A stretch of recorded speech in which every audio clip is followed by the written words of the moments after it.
এই মুহূর্তের অন্যতম গুরুত্বপূর্ণ যে খবর, নীতি আয়োগের বৈঠক, যে বৈঠক রয়েছে নয়াদিল্লিতে আগামী 27শে জুলাই সেই বৈঠক হওয়ার কথা। সেই বৈঠক বয়কট করেছেন 6 রাজ্যের মুখ্যমন্ত্রী, এমনটাই জানতে পারা যাচ্ছে।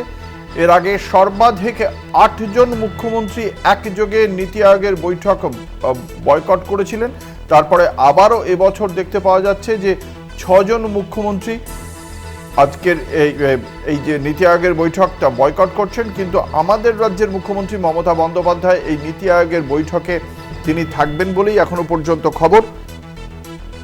আমাদের সঙ্গে রয়েছেন আমাদের পলিটিক্যাল এডিটর আশিস চট্টোপাধ্যায়।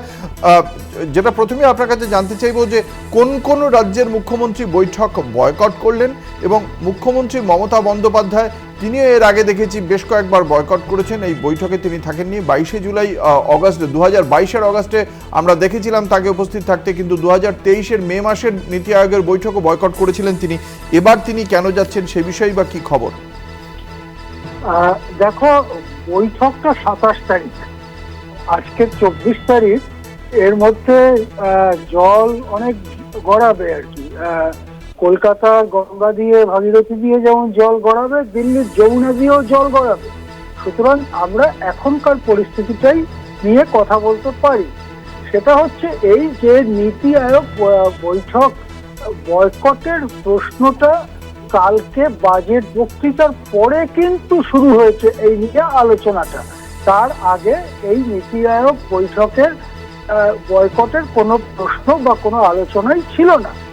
কালকে যখন নির্মলা সীতারমণ বাজেট বক্তৃতা দেন, তখন বিরোধীরা অভিযোগ, যে অভিযোগের মধ্যে যথেষ্ট সত্যতা আছে, তা হচ্ছে যে নিজেদের জোট সঙ্গীকে শান্ত রাখতে অন্ধ্রপ্রদেশ এবং বিহারে মানে প্রপোর্শনের অতিরিক্ত যতটা পাওয়া উচিত তার অতিরিক্ত টাকা বরাদ্দ করা হয়েছে এবং অন্য রাজ্যগুলোকে বঞ্চনা করা হয়েছে।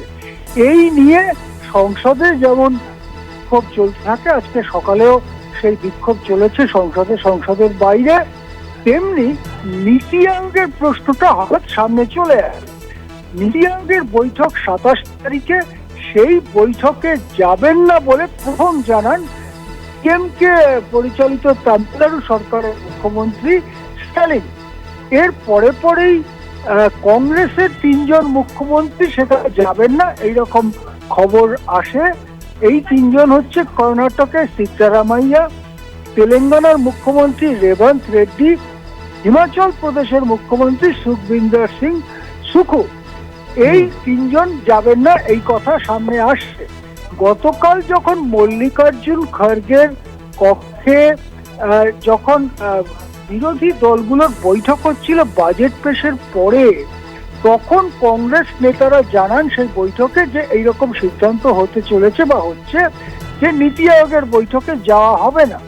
সেখানে কিন্তু তৃণমূল কংগ্রেসের একাধিক সাংসদ উপস্থিত ছিলেন। তারা বলেন যে এই বৈঠকটা তো শুধু সংসদের কক্ষ সমন্বয়, সংসদের কৌশল রণনীতি রচনা নিয়ে, এখানে ইন্ডিয়া ব্লকের সিদ্ধান্ত বা নীতি আয়োগে যাওয়া হবে কি হবে না এই কথা কি করে বলা হয়। বিশেষ করে যেখানে মুখ্যমন্ত্রী মমতা বন্দ্যোপাধ্যায় কয়েকদিন আগেই তার কর্মসূচি ঘোষণা করে দিয়েছিলেন এবং তার মধ্যে দিল্লি যাত্রা, নীতি আয়োগের বৈঠকে যোগদানের ব্যাপারটা ছিল। হঠাৎ মল্লিকার্জুন খড়গের ঘরে ডেকে তাদেরকে বয়কটের সিদ্ধান্ত সরানোটা মোটেই ভালোভাবে নেননি তৃণমূল সাংসদরা। তারা বলেন যে আমাদের রাজ্যের মুখ্যমন্ত্রী নীতি আয়োগের বৈঠকে যাবেন, সেখানে রাজ্যগুলোর কথা তুলে ধরবেন, তা না হলে বিজেপিকে একতরফা ছেড়ে দেওয়া হয়। সুতরাং আজকে সকালে এই মুহূর্তের পরিস্থিতি হচ্ছে কংগ্রেসের 3 জন মুখ্যমন্ত্রী যাচ্ছেন না, ডিএমকের মুখ্যমন্ত্রী স্ট্যালিন যাচ্ছেন না, সম্ভবত ঝাড়খণ্ডের মুখ্যমন্ত্রী হেমন্ত সোরেন যাচ্ছেন না, আপ সম্ভবত সিদ্ধান্ত করেছে তারাও যাবে না। সেক্ষেত্রে দিল্লির মুখ্যমন্ত্রী তো কারান্তরালে, সুতরাং দিল্লির কোনো মন্ত্রীর যাওয়ার কথা যদি ডাকা হয় তাকে, তাহলে তিনি যাবেন না। আর পাঞ্জাবের মুখ্যমন্ত্রী, যদি আপের সর্বভারতীয় সিদ্ধান্ত হয়, তাহলে পাঞ্জাবের মুখ্যমন্ত্রীও যাবেন না, ভগবন্ত সিং মান। সুতরাং এই মুহূর্তে পরিস্থিতিটা এইরকম যে কংগ্রেসের 3 জন, ঝাড়খণ্ড, দিল্লি, পাঞ্জাব এবং তামিলনাড়ু, এই কজন বিরোধী মুখ্যমন্ত্রী 27 তারিখে নীতি আয়োগের বৈঠক বয়কট করতে চলেছেন। বাজেটে পক্ষপাতিত্বের বিরোধিতা করে এখনো পর্যন্ত ঘোষিত অবস্থান হচ্ছে পশ্চিমবঙ্গের মুখ্যমন্ত্রী মমতা বন্দ্যোপাধ্যায় নীতি আয়োগের বৈঠকে যাচ্ছেন।